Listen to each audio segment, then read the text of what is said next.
días, Dios nos bendiga, Y creo que hemos comenzado con esta canción a propósito, porque el tema tiene que ver con esto, ¿vale? Así que nos saludamos todos y lo cierto es que, bueno, sí, cantamos bajito, pero si cantamos todos y cantamos con el entendimiento y con el corazón, el Señor recibe nuestra alabanza, con gozo. Bueno, estamos celebrando, bueno, el domingo pasado fue, ¿qué? ¿Domingo de qué? De resurrección. Pero en esta semana, si nos vamos al hecho histórico, después del domingo pasado viene este segundo domingo, que este segundo domingo también sucedieron cosas que se narran en la palabra de Dios, ¿no? Vale. Entonces estaremos hablando un poco sobre eso. Vamos a comenzar escuchando el texto, pero no lo vamos. Está en Juan 19, en Juan 20, del 19 al 29, dice: cuando llegó la noche de aquel mismo día, refiriéndose al primer domingo, el primero de la semana, estando las puertas cerradas en el lugar donde los discípulos estaban reunidos por miedo de los judíos, llegó Jesús y puesto en medio les dijo: paz a vosotros. Dicho esto, le mostró las manos y el costado, y los discípulos se regocijaron viendo al Señor. Entonces Jesús les dijo otra vez: paz a vosotros. Como me envió el Padre, así también yo os envío. Y al decir esto, sopló y les dijo: recibid el Espíritu Santo. A quienes perdonéis los pecados les serán perdonados, y a quienes se los retengáis les serán retenidos. Pero Tomás, uno de los 12, llamado Dídimo, no estaba con ellos cuando Jesús se presentó. Le dijeron pues los otros discípulos: hemos visto al Señor. Y él les dijo: si no veo en sus manos la señal de los clavos, y meto mi dedo en el lugar de los clavos, y meto la mano en su costado, no creeré. 8 días después, un día como hoy, después estaban otra vez sus discípulos dentro y con ellos Tomás. Llegó Jesús, estando las puertas cerradas, se puso en medio de ellos y les dijo: paz a vosotros. Luego dijo a Tomás: pon aquí tu dedo y mira mis manos. Acerca tu mano y métela en mi costado. Y no seas incrédulo, sino creyente. Entonces Tomás respondió y le dijo: Señor mío y Dios mío. Y Jesús le dijo: porque me has visto, Tomás, creíste. Bienaventurado los que no vieron y creyeron. Amén. Bueno, ya lo hemos leído y le he titulado Ver para creer o creer para ver. Ese es el título. Y comienza diciendo la palabra que estaban allí al anochecer de ese mismo día. Pero es que ese mismo día, unas semanas antes, hemos celebrado aquí y toda la cristiandad del mundo la resurrección. Y es que la resurrección es la base de nuestra fe. Nosotros estamos aquí ¿por qué? Bueno, porque la lluvia lo ha dejado, porque hemos querido estar aquí, pero estamos aquí y la iglesia ha seguido hasta aquí por la resurrección. Si no hubiese habido resurrección, nosotros no estuviésemos aquí, ¿vale? En 1 Corintios 15, 14 podemos leer: y si Cristo no ha resucitado, nuestra predicación no sirve para nada, como tampoco la fe nuestra. Si Cristo no resucitó de entre los muertos, esto viene a ser una religión más. Y en Romanos 19 podemos leer que si confiesas con tu boca que Jesús es el Señor, ¿y qué más? Y crees en tu corazón, que Dios le levantó entre los muertos, serás salvo. Hay que creer que Jesús es el Señor, pero no solamente eso, sino que se levantó de entre los muertos. Y es que la resurrección es importante, hermanos, porque la resurrección confirma quién es Jesús, valida su obra salvadora y abre para la humanidad una puerta de esperanza a una vida nueva. Ese Cristo que se levantó de los muertos, que prometió que se levantaría el tercer día, con su levantar, con su resurrección, venció a la muerte, venció al pecado y venció a Satanás, los grandes enemigos nuestros. Y el texto comienza narrando que al anochecer de ese día, el primero de la semana, estando los discípulos juntos, con las puertas cerradas por miedo a los judíos, vino Jesús, se puso en medio de ellos y le dijo: paz a vosotros. Ahí estaban casi todos. ¿Quién faltaba? Tomás. Y dice que el primer día de la semana. ¿Cuál es el primer día de la semana? El domingo, porque Jesucristo resucitó un domingo. Cada vez que nosotros venimos aquí a la iglesia, aunque no lo digamos con palabras, estamos proclamando al mundo que Jesús resucitó. Y por eso el domingo es el día de nuestra fiesta, porque es día de resurrección. Y no solamente que Jesucristo resucitó un domingo, sino que se apareció al siguiente domingo, donde estaban los discípulos reunidos. También la venida del Espíritu Santo, ¿qué día fue? Un domingo. Estaban en el aposento alto allí, la iglesia reunida, y se derramó el Espíritu Santo. Y también por la palabra de Dios vemos que la iglesia tradicionalmente, los cristianos se han reunido los domingos. Por eso es nuestro día, que es el primer día de la semana. Pero hay algo importante, dice que estaban las puertas cerradas. Imagínense que está todo esto cerrado y alguien se aparece aquí en medio nuestro. Eso es algo que sobrenatural, ¿no?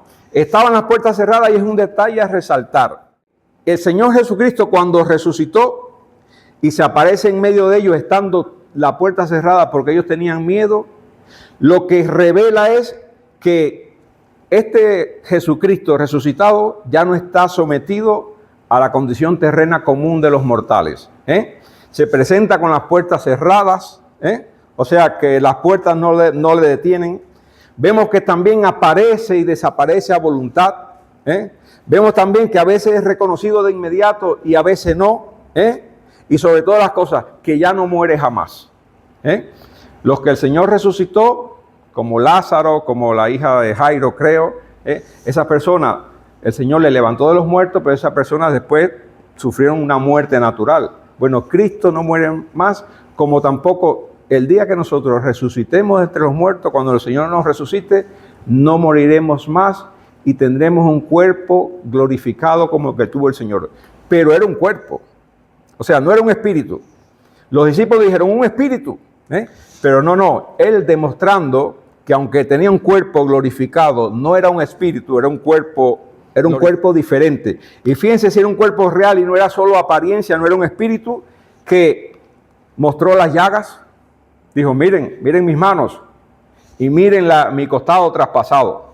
Caminaba con los discípulos. En el camino de Emaús, él se caminó con los discípulos, comía, le dieron pescado, le dieron miel y también pudo ser tocado. O sea, no soy un espíritu, tóquenme. Y me imagino que a alguno le tocó. O sea, esto es un cuerpo. O sea, que aunque era un cuerpo glorificado, un cuerpo de resurrección, que es como se llama, era un cuerpo. No era un espíritu, no era algo etéreo. Y dice que los discípulos estaban encerrados por miedo. ¿Y por qué tenían miedo? Tenían miedo por muchas razones. Miren, a su líder, al que dijo que venía a vencer y a libertarlos, lo habían atrapado, lo habían azotado, lo habían escupido, le habían puesto corona de espinas, se habían burlado de él y finalmente lo habían crucificado. Y ellos dijeron, si esto han hecho con nuestro líder, ¿qué nos va a suceder a nosotros? Y ellos huyendo, todos despavoridos, el único que se quedó allí en la cruz junto con las mujeres fue Juan. Ellos huyeron y se escondieron porque dijeron, han matado al jefe, ahora vienen con nosotros. O sea, lo dice la palabra bien claro, estaban escondidos por miedo, aún tenían en la retina los azotes, la burla, los latigazos, las palabras, inclusive Pedro lo tuvo que negar hasta 3 veces. Sin embargo, el Señor se les aparece allí con las puertas cerradas y ellos llenos de miedo y le dice unas palabras tremendas. Qué útil es cuando usted necesita una palabra de aliento y alguien le dice la palabra que usted necesita escuchar. Y la palabra que ellos necesitaban escuchar en ese momento es paz. Paz. Paz a vosotros. La resurrección no vence solo la muerte, sino también la resurrección de Jesucristo vence el miedo, vence el encierro y vence también la incredulidad. Y se repite hasta en 3 ocasiones, dice la Biblia. Es común, de cierto te digo. Cuando ustedes escuchan en la Biblia, de cierto te digo, es porque esa palabra tiene una importancia capital. Y aquí en este pasaje bíblico se repite hasta 3 veces, paz a vosotros. Porque es paz lo que necesitaban sus discípulos, como es paz la que necesitamos nosotros en algunas áreas de nuestra vida. Y esto de paz a vosotros es más que un saludo. ¿Cómo se saludan los hebreos? ¿Con qué palabra? Shalom, que es paz. Ven paz. Pero esto es más que un saludo. Esta es una paz real. Jesucristo se presenta en Isaías 9:6 como ¿qué?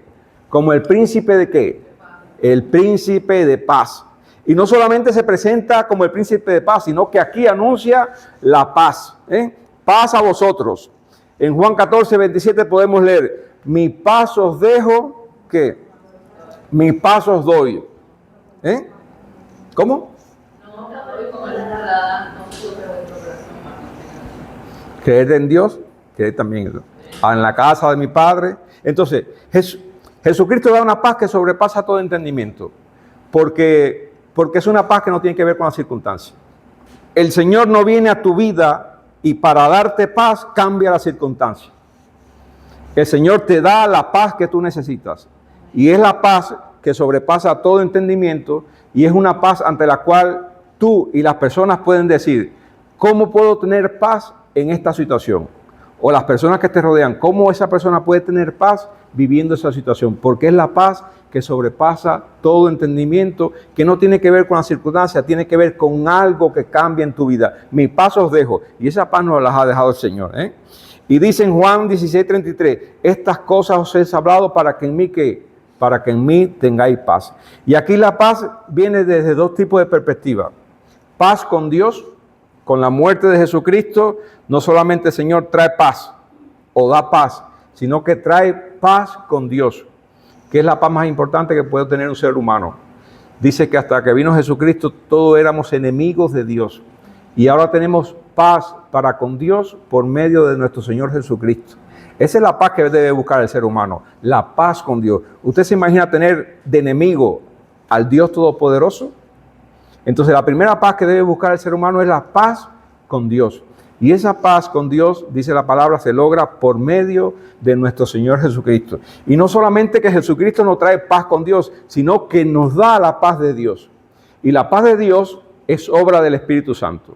Entre los frutos del Espíritu Santo está amor, benignidad, bondad, fe, mansedumbre, paz, paciencia, benignidad, bondad, etcétera, etcétera. Y si estás pasando, hermano, como hemos pasado muchos de nosotros, situaciones que generan miedo, que generan terror, muchos de nosotros pueden estar pasando, el hermano de nuestra hermana, me imagino, y su familia debe estar pasando una situación que genera miedo, terror, angustia. El Señor nos dice esta mañana, mi presencia está con vosotros, no tengáis miedo, estáis perdonados, reconciliados con Dios y enviados a vivir y anunciar esa paz. Porque a eso el Señor nos ha indicado y nos ha dejado de su iglesia, a que anunciemos la paz. Sigue el texto bíblico, Juan 20:24. Pero Tomás, llamado el gemelo, el dídimo, uno de los 12, no estaba con ellos cuando vino Jesús. Cuando los otros discípulos le contaron, hemos visto al Señor, él contestó, si no veo la señal de los clavos en sus manos y pongo allí mi dedo y mi mano en su costado, no creeré. Ahora, ¿quién es el Tomás este? ¿Qué dice de él la Escritura? Tomás era uno de los 12. Y por esta escena que vemos, y por esta escena que hemos narrado, es conocido como Tomás, ¿qué? Tomás el incrédulo. Vamos a ver que es un apelativo un poco que no es muy justo para él. Tomás el incrédulo.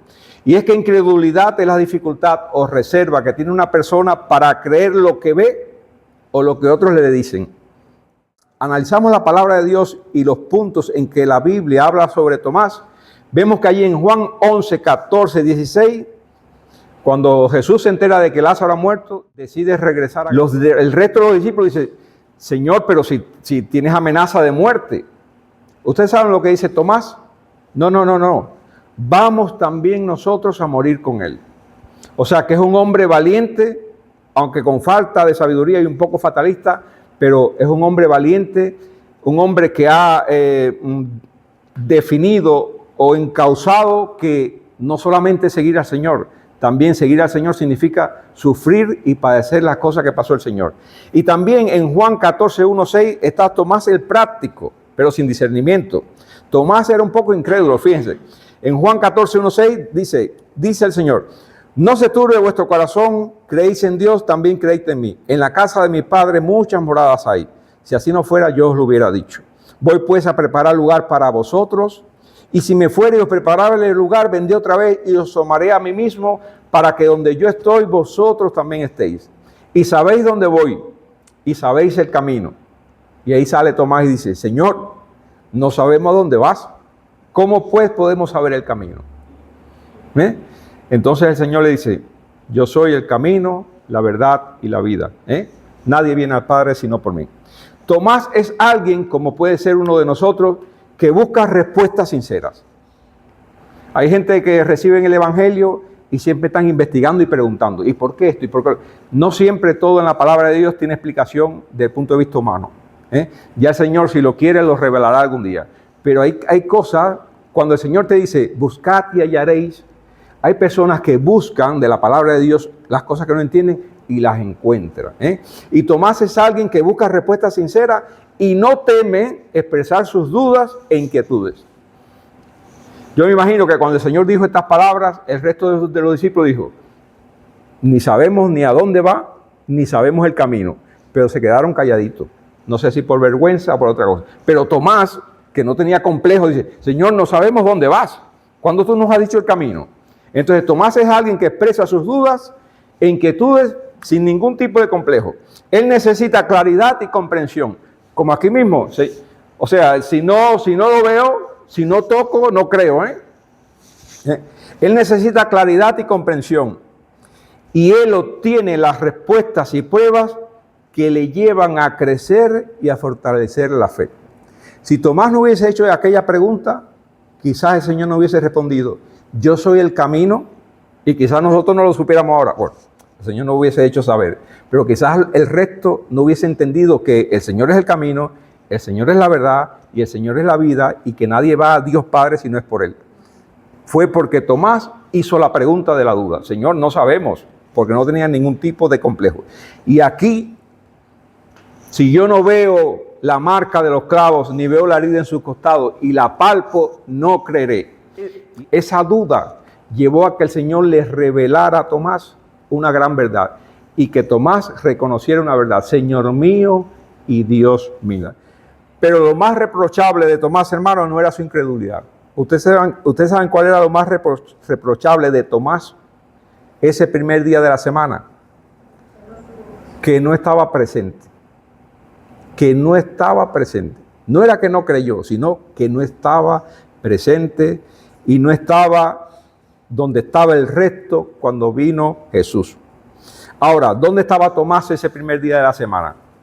Quizás estaba escondido aparte, porque dijo, o quizás estaba sufriendo solo. Hay gente que cuando está sufriendo se aparta y no me molesten.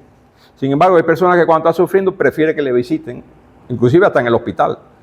Hay personas que necesitan compañías y otras que necesitan tranquilidad. Quizás Tomás era uno de estos de los que en el sufrimiento, en la decepción de que han atrapado a mi Señor, de que ahora que nos espera estamos decepcionados, nosotros pensábamos que íbamos a hacer y no somos ahora nada. O quizás Tomás se fue a la faena diaria. Bueno, ya el Señor no está aquí, ya ¿qué nos queda a nosotros? Volver a nuestra faena, volver a la pesca, volver a la agricultura, etcétera, etcétera. La cosa es que no estaba allí.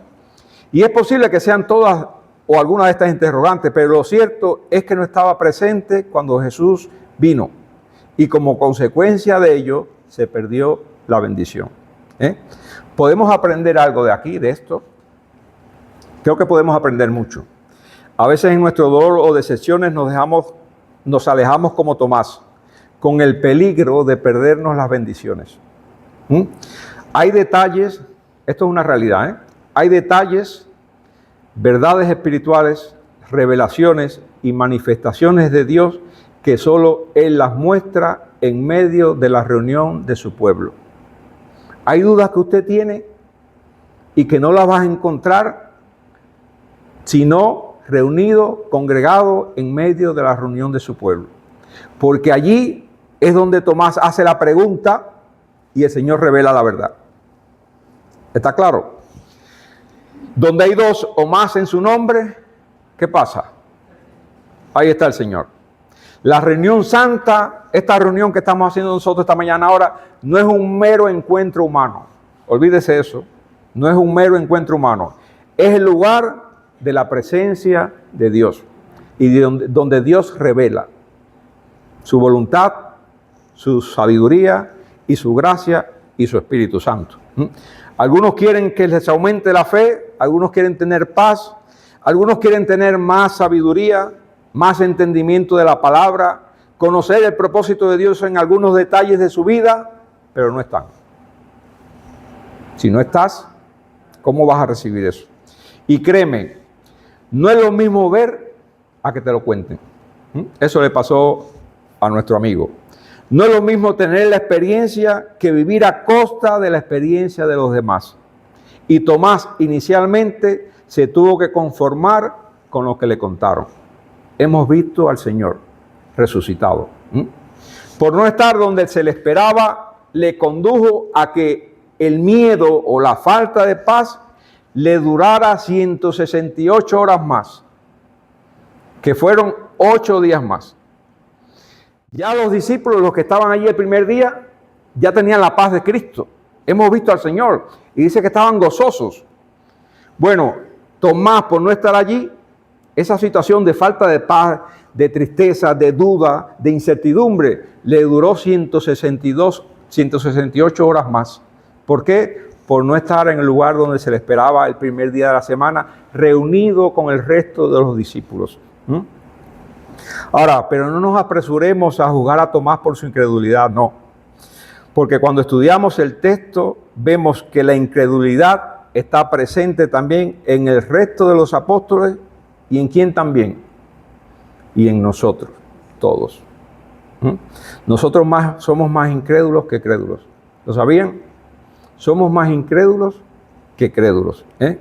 Cuando las mujeres fueron al sepulcro porque iban a ungir al Señor y se encontraron que la piedra estaba quitada y que un ángel dijo, ¿a quién buscáis? ¿O por qué buscáis entre los muertos al que ha resucitado? Y el Señor se le apareció, Raboni. Y dar la noticia a los discípulos. Cuando ellas llegaron, que dijeron, el Señor ha resucitado, ¿qué dijeron ellos? No lo creyeron. Dijeron, estas están media loca. Salieron corriendo a ver si era verdad.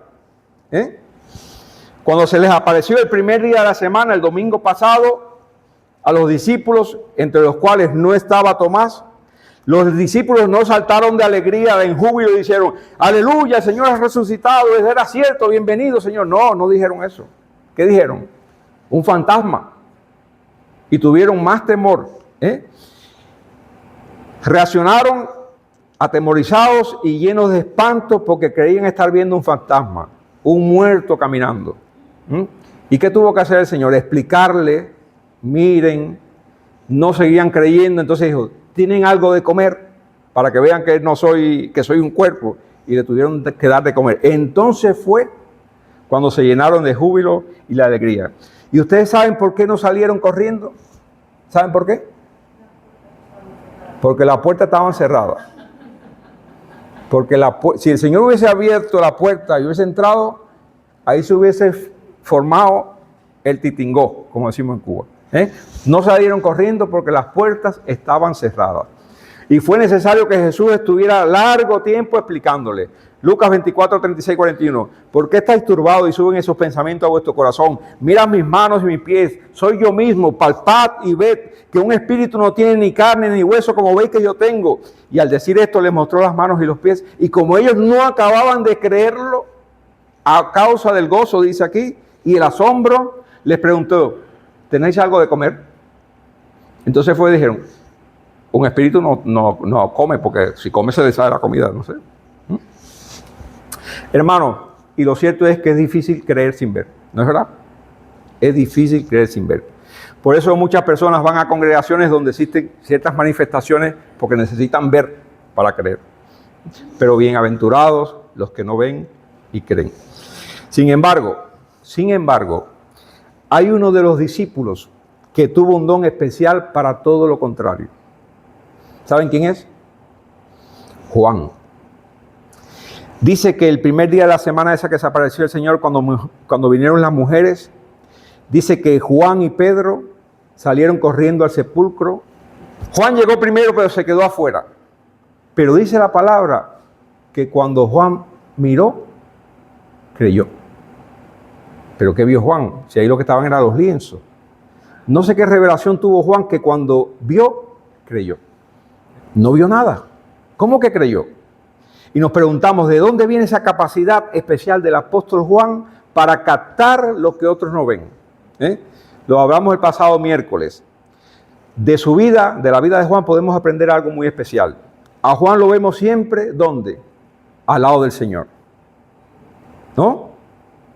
En el monte de la transfiguración, ahí está él, Pedro y Jacobo.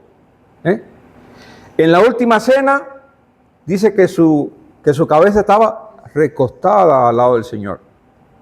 Allí en la crucifixión, los demás no estaban. Dice que Juan estaba allí. Entonces, los que están cerca del Señor son los que se llevan la mayor revelación de Dios. Por eso es que Juan es el que recibe la encomienda del mismo Cristo.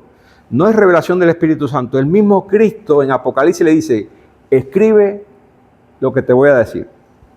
Y es la revelación. Porque Juan siempre estuvo cerca. Los que están cerca del Señor son los que reciben la mayor bendición y la mayor revelación. Y eso es un ejemplo del mismo apóstol Juan. Juan representa a aquellos que por su cercanía a Dios, la fe es una manifestación natural. Simplemente no pueden dejar de creer.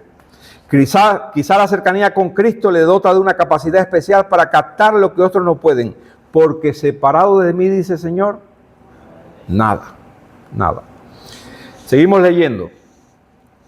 Luego, cuando el Señor se apareció, le dijo a Tomás, pon tu dedo aquí y mira mis manos. Acerca tu mano y ponle en mi costado. Y no seas incrédulo, sino creyente.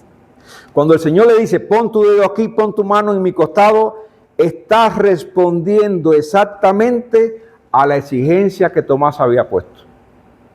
Si no veo y no toco, entonces el Señor dice, pues mira y toca. Y es como si le dijera, es real, aquí está la prueba que pedías, ¿no? Aquí está la prueba. Soy realmente yo, el que fue crucificado y que ahora vive. Jesús no humilló a Tomás, ni lo rechazó por haber dudado. Al contrario, salió a su encuentro con paciencia y le ofreció justamente la prueba que había pedido, mostrarle las manos y el costado. Eso muestra, hermanos, misericordia y comprensión. El Señor conoce tus dudas, pero si tú quieres aprender y salir de esa duda de voluntad y con un corazón limpio, el Señor te va a revelar. El Señor dice, buscad y hallaréis, llamad y se os abrirá. Pero también le dice, no seas incrédulo, sino creyente. Y esto no es un regaño, es una llamada de atención. No es un regaño cruel, sino una corrección amorosa. Jesús le está diciendo que no debe quedarse instalado en la incredulidad, sino dar el paso hacia la fe. ¿Y cuál es el paso hacia la fe que dio Tomás? Si no veo, no creo. El Señor por misericordia demuestra, mira y cree. ¿Y cuál fue el paso de fe que dio Tomás?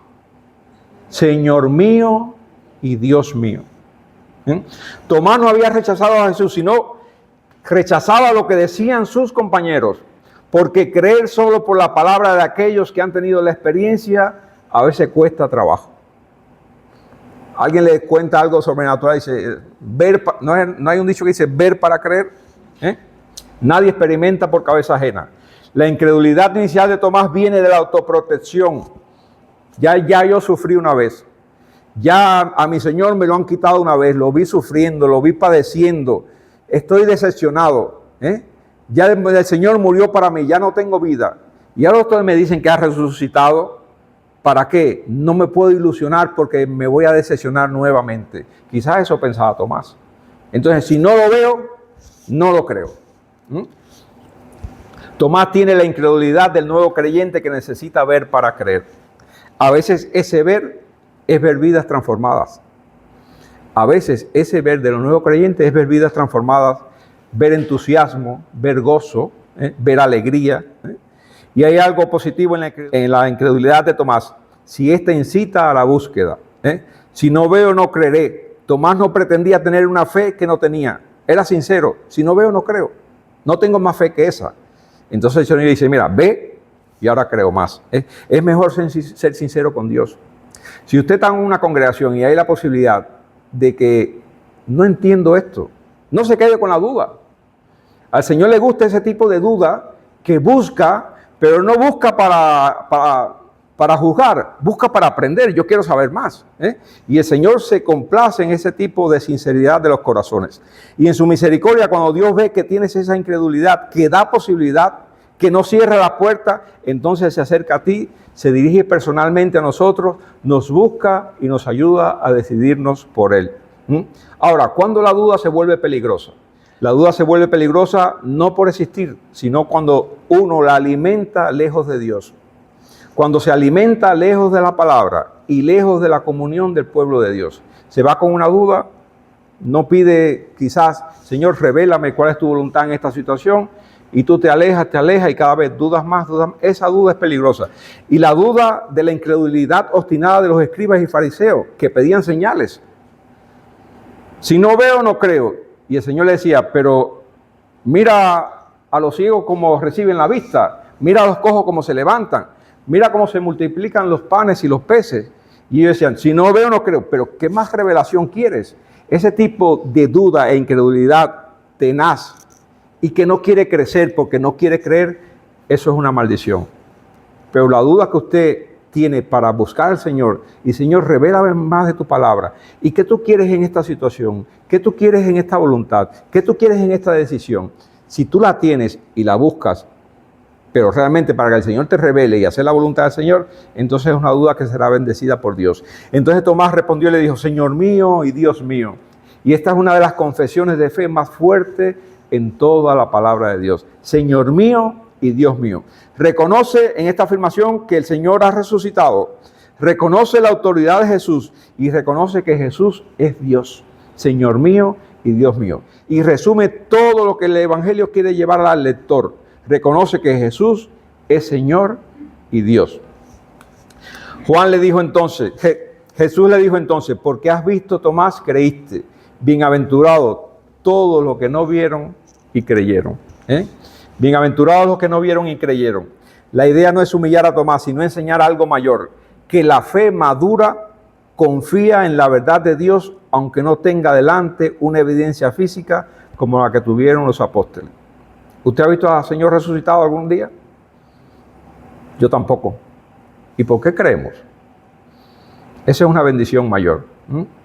Somos bienaventurados porque nuestra fe nace de la confianza, no solo de la comprobación sensorial. Yo no tengo que ver al Señor. Yo no tengo que palpar al Señor. La fe que tenemos se basa en una cosa, en la obra del Espíritu Santo a nosotros que nos da entendimiento de la palabra de Dios y de quién es Cristo. Nuestra fe acoge el testimonio de Dios y de quienes estuvieron junto a Cristo resucitado. Y creemos eso. Dios, donde creer no depende de tocar, sino de abrir el corazón. Representa a todos los creyentes futuros, nosotros, presentes y futuros, que no verían a Jesús corporalmente y aún así pueden unirse a Él como un pueblo. Conclusión, hermanos. Todos llevamos un incrédulo dentro, todos. Y verdaderamente la incredulidad nos rodea por todas partes. Somos mucho más incrédulos que de fe. De Abraham se dice que creyó y le fue tomado por justicia. ¿No es así? Abraham era el padre de la fe. Sin embargo, cuando se demoraba la promesa de su hijo, no creyeron que él con 100 años y Sara con un útero estéril podían procrear, siendo él el padre de la fe. Incluso a quien Cristo llamó el hombre más grande que ha nacido de mujer, ¿quién fue? Juan el Bautista, una vez expresó dudas acerca de la identidad misma de Cristo, Juan el Bautista. O sea que la incredulidad nos rodea. ¿Y de qué dudamos nosotros, los cristianos de la actualidad? Dudamos de que sí es verdad que Dios nos oye. ¿Por qué a veces parece que Dios guarda silencio? ¿Puedo perder la salvación? ¿Todavía me perdona Dios si caigo muchas veces? ¿Tener dudas significa que no tengo fe? ¿Es normal pasar por un tiempo de sequía espiritual? ¿Estoy orando como Dios quiere? ¿Cuánto debo esperar la respuesta de Dios? Entonces esas son dudas e incertidumbres. ¿Cómo sé cuál es la voluntad de Dios para mi vida en una situación X? ¿Cómo sé si una puerta que se abre viene de Dios? ¿No utilizamos esto? Si la puerta se abre es de Dios. Si la puerta se cierra no es de Dios. Cuidadito con eso, ¿eh? Porque no solamente Dios puede abrir y cerrar puertas. ¿Es posible amar a Cristo y estar lejos de la congregación? ¿No congregarse? ¿Por qué a veces el malo prospera y el bueno sufre? ¿Cómo discernir entre emoción, carne y verdadera unción del Espíritu? Entonces, esas son dudas que nos asaltan. ¿Qué pasa cuando morimos? ¿Cómo será la resurrección? ¿De verdad Dios me ama a mí de manera personal, aún con mis luchas? ¿Se ha preguntado eso usted alguna vez? Son dudas que nos asaltan. Y aquí podíamos llenar, he escogido algunas, muchas. Hermanos, la honestidad de Tomás es algo que debiéramos aplicar a nuestra vida. Señor, no entiendo esto, no lo entiendo. Y no es falta de fe, es honestidad. Explícame esto mejor porque no lo entiendo. La fe no es ausencia de preguntas, sino llevar estas dudas y preguntas a Jesús con el fin de obtener las respuestas.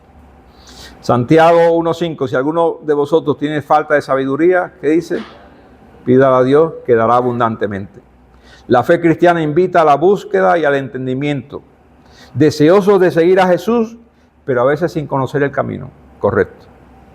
Estamos en todas esas dudas. Y finalmente termino con este versículo bíblico. Jesús le preguntó al Padre, le traen un niño endemoniado, y Jesús le pregunta al Padre, ¿desde cuándo le sucede esto? El Padre contestó, desde que era niño, y muchas veces ese espíritu lo arroja al fuego y al agua para matarlo. Así que si puedes hacer algo, ten compasión de nosotros y ayúdanos. Jesús le dijo, ¿cómo que si puedes? Todo es posible para el que cree. Entonces el padre del muchacho gritó, yo creo, pero ayúdame a creer más. Y ahí es la conclusión de este tema. Yo creo, Señor, pero yo quiero creerte más a ti. Y ese debe ser el grito, el anhelo de nuestra alma. Señor, ayúdame a creer más. Y vamos a concluir escuchando un fragmento de esta canción, que es otra versión. Y ya con eso nos despedimos.